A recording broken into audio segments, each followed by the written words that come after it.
जय जय श्री कृष्ण।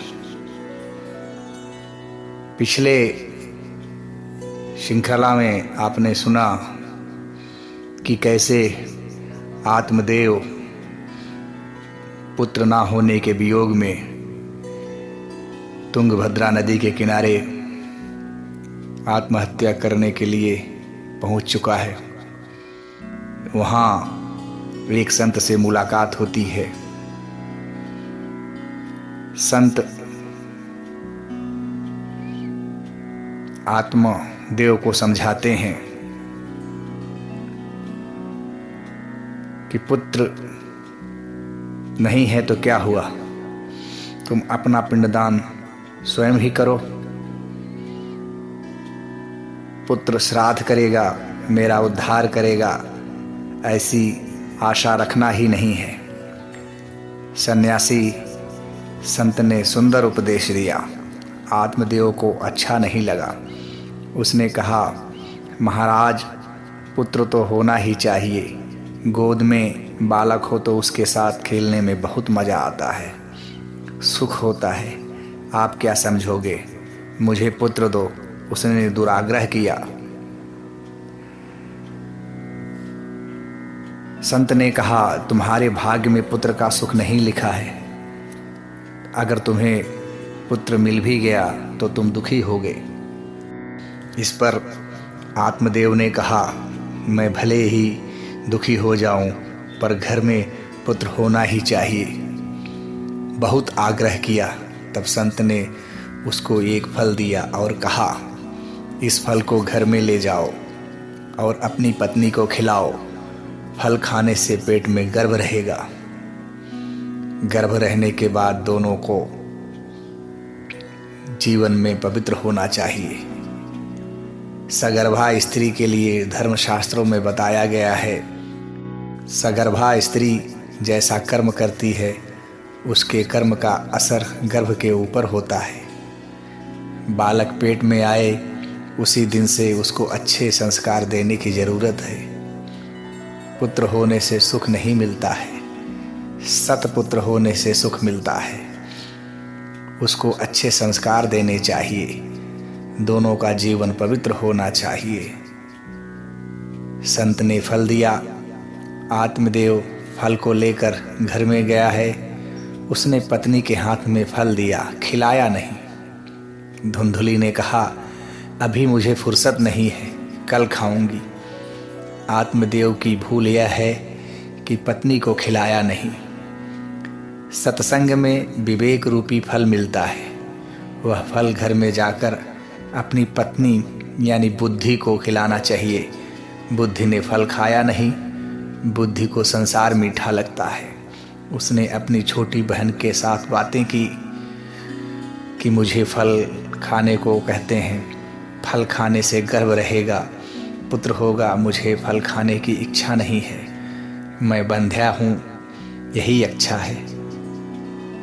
फल खाने से गर्भ रहेगा, घर का काम होगा नहीं, मैं दुर्बल हो जाऊंगी। पुत्र की माँ को कहाँ शांति है। मेरे यहाँ पुत्र नहीं है, यही अच्छा है।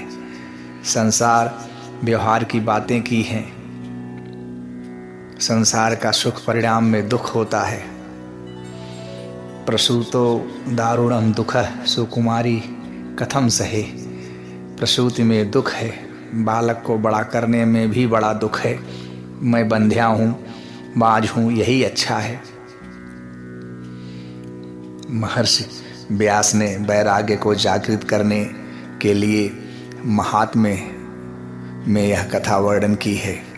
वैराग्य को प्रकट करना है। संसार का सभी सुख परिणाम में दुख ही देता है। धुंधुली ने वह फल खाया नहीं। उसकी छोटी बहन उसे समझाती है, फल गाय को खिला दे। जो कुछ होने वाला होगा वह गाय को होगा। 2-4 महीने के बाद मेरे यहाँ बालक होने वाला है। मैं अपना पुत्र तुम्हें दे दूंगी। धुंधुली ने वह फल गाय को खिलाया। आत्मदेव के साथ कपट किया है। मैंने फल खाया है, मेरे पेट में गर्भ रहा है, ऐसा धुंधुली आत्मदेव को बताती है।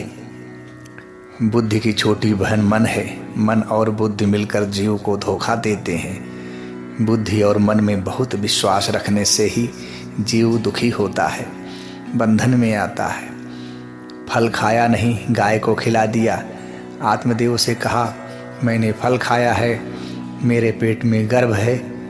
उसकी छोटी बहन के यहाँ बालक हुआ था। वह बालक मध्य रात्रि में अपने यहाँ ले आई और सभी को कहा, मेरे यहाँ बालक हुआ है। रात्रि के समय में पुत्र हुआ है। आत्मदेव पुत्र दर्शन करने के लिए जाता है। उसको थोड़ी शंका होती है, रात्रि में इस बालक का जन्म हुआ है, ऐसा नहीं है। बालक 3-4 महीने का लगता है। रात्रि में इसका जन्म हुआ नहीं है। तब धुंधुली ने समझाया, यह संत का प्रसाद है, जन्म से ही यह पुष्ट है, मुझे जरा भी त्रास हुआ नहीं है। आप श्रद्धा रखो, ये मेरा ही बालक है। मेरा नाम धुंधुली है, अपने पुत्र का नाम मैं धुंधकारी रखती हूँ। संत ने जो प्रसाद दिया था वह प्रसाद गाय माता के पेट में था। वहाँ जो बालक हुआ उसका शरीर मानव जैसा था। उसके कान गाय के समान लंबे थे। उसका नाम गोकर्ण रखा है। गो उपनिषत्सु कर्ण यस्य सह गोकर्ण। गो शब्द का अर्थ है गाय, और गो शब्द का दूसरा अर्थ उपनिषद भी होता है। सर्वो उपनिषदो गावः। गोकर्ण जी महान ज्ञानी हुए और धुंधकारी दुराचारी हुआ। ऐसा दुष्ट था धुंधकारी की 100 हस्तेन भोजनम, अर्थात मुर्दे के हाथ से भोजन भी खा लेता था। शव के हाथ का मानव कैसे खा सकता है? जिस हाथ से भगवान की सेवा पूजा नहीं होती हो वह हाथ शव के समान है। खाने से प्रथम थोड़ा विचार करो, प्रभु प्रसन्न हो, ऐसा कोई सत्कर्म मैंने किया कि नहीं? मैंने आज प्रेम से पूजा की कि नहीं? मैंने आज भगवान का नाम जप किया कि नहीं? आज किसी गरीब को मैंने थोड़ा भी कुछ दिया कि नहीं? कोई भी सत्कर्म किए बिना जो खाता है वह शव के हाथ से खाता है। शव हस्तिन भोजनम। धुंधकारी स्नान नहीं करता है। स्नान करता भी होगा तो स्नान करने के बाद सत्कर्म नहीं करता, तो स्नान किस काम का? कभी कभी कुत्ता भी गंगा जल में स्नान करता है। कुत्ता गंगा जी को पानी समझता है। कुत्ता स्नान करने के बाद भी सत्कर्म नहीं करता है। सत्कर्म ना करे तो स्नान व्यर्थ है। सत्कर्म करने के लिए स्नान है। धुंधकारी 5 वेश्याओं के साथ रहता है। 5 वेश्याओं में फंसा हुआ है। 4 वेश्या बताते हैं, 6 वेश्या बताते नहीं हैं, 5 वेश्या बताते हैं। शब्द, स्पर्श, रूप, रस, गंध, ये 5 विषय ही 5 वेश्या है। पाप करके जो सुख भोगता है वह धुंधकारी जैसा ही है। धुंधकारी दुराचारी हुआ, माता पिता को भी त्रास देता है। गोकर्ण जी एक दिन अपने पिताजी को समझाते हैं, पिताजी अब मृत्यु समीप में है, आपका घर भगवान के चरणों में है, एक दिन यह घर छोड़ना ही पड़ेगा, समझ करके छोड़ना अच्छा है। गोकर्ण जी ने सुंदर उपदेश दिया है। आत्मदेव गंगा किनारे आए हैं। प्रातः काल में आदि नारायण परमात्मा का ध्यान करते हैं, मानसिक पूजन करते हैं। सूर्योदय होने के बाद 10वें स्कंद का पाठ करते हैं। 10वें स्कंद में श्री कृष्ण की अति मधुर लीला है। यह संसार माया की लीला है। माया की लीला देखने से, माया की लीला का स्मरण करने से मन बहुत बिगड़ जाता है। 10वें स्कंद का पाठ करने से मन श्री कृष्ण लीला का चिंतन करेगा। 10वें स्कंद में श्री कृष्ण लीला का दर्शन होता है। जो बहुत प्रेम से, शांति से, अर्थानुसंधान के साथ पाठ करता है, दशम स्कंध के पाठ में उसको प्रत्यक्ष भगवान का दर्शन, भगवान की एक लीला का दर्शन हो जाता है। सभी प्रकार के जीवों का कल्याण करने के लिए, जीवों का आकर्षण करने के लिए भगवान लीला करते हैं। श्री कृष्ण लीला ऐसी ही है जिसमें सभी को आनंद आता है। प्रातः काल में दशम स्कंध का पाठ शुरू कर दो तो सायंकाल में पूर्ण हो जाता है। शांति से पाठ करो तो 10-11 घंटे में पाठ पूरा होता है। कोई बहुत उतावली करे तो 7-8 घंटे में भी पूरा कर सकता है। ठीक है, किंतु पाठ धीरे धीरे करना चाहिए, अर्थानुसंधान के साथ पाठ करना चाहिए।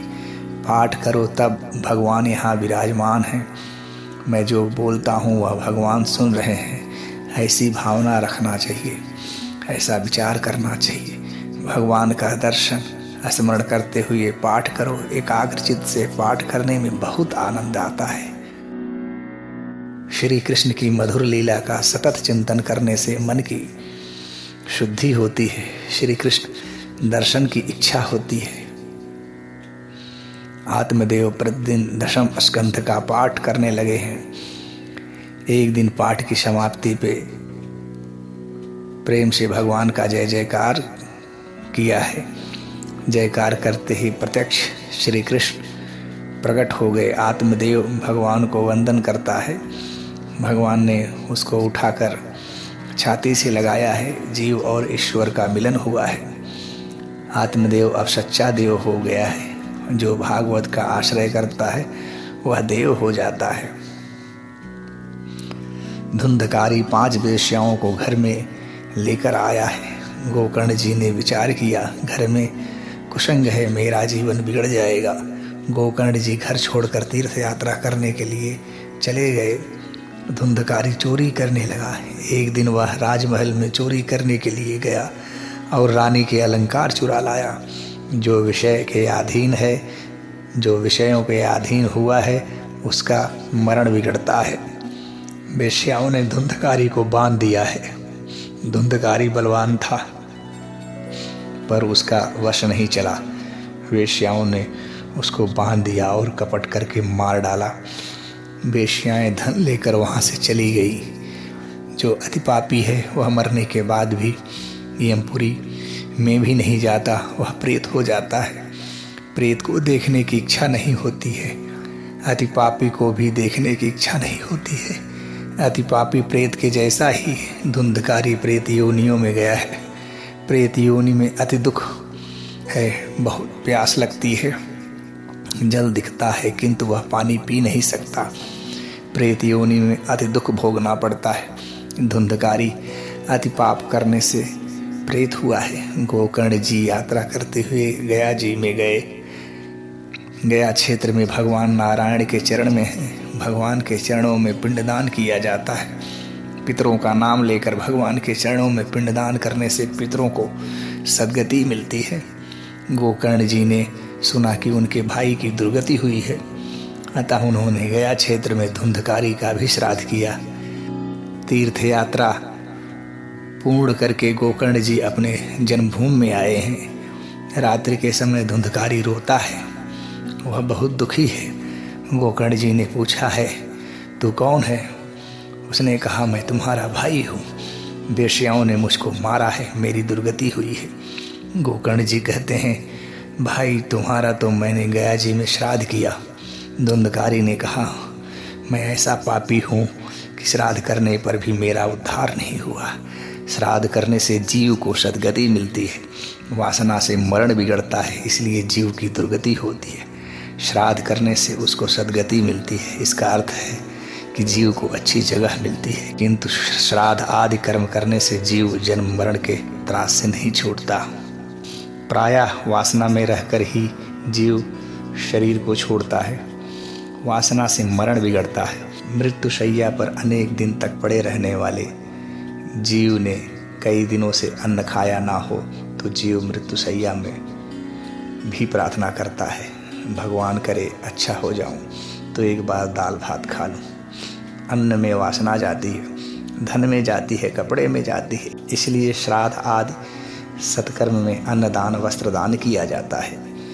गोकर्ण जी ने सूर्य नारायण से पूछा, मेरे भाई का उद्धार हो ऐसा कोई उपाय बताओ। सूर्य नारायण ने कहा, उसके लिए भागवत की कथा कहो। गोकर्ण जी ने आषाढ़ के महीने में अपने घर में भागवत की कथा कही है। गांव के बहुत से लोग आए हैं। कथा में बहुत भीड़ हो गई है। जिस धुंधकारी का उद्धार करने के लिए कथा होने वाली थी वह भी वहां आया है। भीड़ में उसको बैठने के लिए जगह मिली नहीं। 7 गांठ का एक बांस वहां था। धुंधकारी का प्रेत उस बांस में बैठकर शांति से कथा सुनता है। प्रथम दिन की कथा पूरी हुई, बांस की एक गांठ टूट गई। दूसरे दिन की दूसरी गांठ टूटी। परीक्षित मोक्ष की कथा सुनाई। 7 गांठ वाला बांस टूट जाता है। उसमें से एक देव पुरुष बाहर आता है। धन्य है भागवत की कथा को, धन्य है श्री सुखदेव जी महाराज को। मेरे जैसे अति पापी जीव का भी उद्धार हुआ है। अब मैं भगवान के धाम में जाता हूँ। गोकर्ण जी को आश्चर्य हुआ। बहुत से श्रोताओं ने कथा सुनी है, किंतु एक धुंधकारी को ही मुक्ति मिली है। गोकर्ण जी ने भगवान के पार्षदों से पूछा, सभी श्रोताओं के लिए विमान क्यों नहीं आए? पार्षदों ने कहा, इस धुंधकारी ने एकाग्रचित्त से कथा सुनी है। कथा सुनने के बाद उसने बार बार मनन किया है, उपवास करके कथा सुनी है। कथा में उपवास करना आवश्यक है। कितने लोग ऐसा समझते हैं कि उपवास करना अर्थात आलू साबूदाना खाना। आलू साबूदाना खाने से साधारण उपवास होता है। उप शब्द का अर्थ होता है समीप में, वास का शब्द का। वास शब्द का अर्थ है रहना। मन से भगवान के चरण में, भगवान के नाम में जो रहता है उसी का उपवास बराबर होता है। उपवास के दिन अन्न का स्मरण भी ना हो। अन्न का स्मरण करने से उपवास का भंग होता है। भगवान के स्मरण में तन्मय होने के लिए उपवास है। धुंधकारी ने एकाग्रचित्त से कथा सुनी है, उपवास किया है। गोकर्ण जी ने पुनः सभी के कल्याण के लिए श्रावण के महीने में कथा कही है। एकाग्रचित्त से सभी कथा सुनते हैं। कथा में आनंद आता है। कथा धीरे धीरे हृदय को विशुद्ध बनाती है। कथा में ज्ञान वैराग्य के साथ भक्ति महारानी प्रकट हुई है। कृष्ण कीर्तन करती हैं। कथा से भक्ति पुष्ट होती है। ज्ञान वैराग्य जागृत होते हैं। सनत कुमार जी ने भक्ति महारानी से कहा है, आप वैष्णव के हृदय में निवास करो। यमराज अपने पार्षदों से कहते हैं, जो भगवान की कथा सुनते हैं वह कभी यमपुरी नहीं आते, वह भगवान के परम धाम में जाते हैं। जीवात्मा को एक बड़ा रोग हुआ है। श्री कृष्ण का वियोग ही महान रोग है। श्री कृष्ण वियोग रूपी रोग को दूर करने के लिए भागवत की कथा ही दवा है। दवा पथ्य का पालन करने से ही असर करती है।